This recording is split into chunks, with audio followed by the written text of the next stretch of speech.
las iglesias edificadas en la Nueva España entre los siglos XVI y XVIII fueron mucho más que simples templos religiosos. Representaron la materialización de un nuevo orden político, espiritual y cultural impuesto por la corona española. A través de ellas se consolidó el dominio colonial, se reorganizaron los espacios indígenas y se impuso una nueva visión del mundo. Sin embargo, tras la belleza de estas construcciones barrocas y platerescas, se ocultó un proceso de violencia, trabajo forzado y despojo cultural.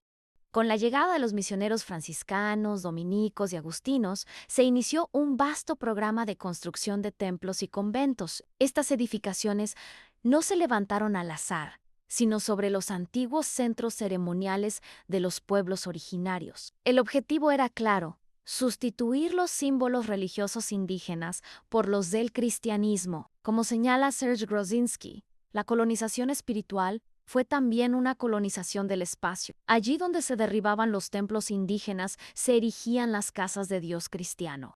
Ejemplos emblemáticos son la Catedral Metropolitana de México, construida sobre los restos del Templo Mayor Mexica, y los conventos de Huejotzingo y Calpan, edificados en zonas sagradas prehispánicas. Esta estrategia de sustitución buscaba imponer una nueva geografía espiritual, controlada por la Iglesia y legitimada por el poder colonial.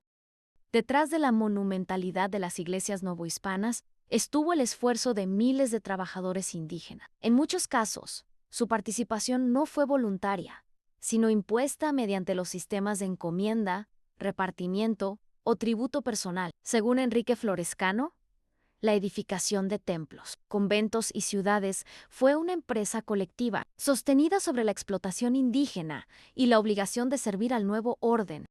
Los frailes enseñaron a los nativos nuevas técnicas de albañilería, carpintería y pintura. Pero esa transmisión de saberes no significó una relación igualitaria. Bernal Díaz del Castillo, en su Historia verdadera de la conquista de la Nueva España, ya describía cómo los indígenas eran obligados a transportar materiales pesados, construir muros o tallar piedras sin descanso y bajo mando de los religiosos y soldados. Aunque las fuentes coloniales intentan suavizar el relato, la realidad es que la construcción de templos fue parte del trabajo forzoso, institucionalizado que caracterizó los primeros siglos del virreinato.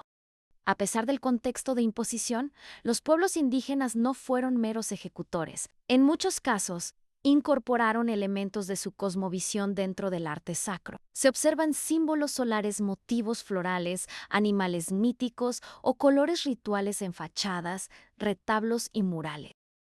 El historiador José Luis Romero explica que la arquitectura religiosa novohispana no fue una copia de Europa, sino una síntesis conflictiva, donde el imaginario indígena sobrevivió bajo formas cristianas. Esta hibridación demuestra que, aunque el dominio español fue brutal, las culturas originarias lograron resistir simbólicamente dentro del mismo espacio que pretendía borrarla.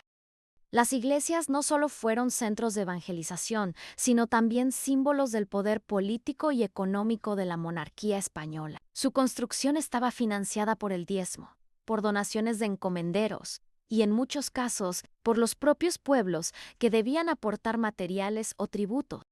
La historiadora Beatriz de la Fuente, en su obra El arte novohispano, destaca que el templo fue el eje del orden urbano colonial, una arquitectura del poder que ordenaba el espacio y la mirada. Así, la fe cristiana se convirtió en una herramienta de control social, donde el edificio religioso representaba tanto el dominio espiritual como el sometimiento material.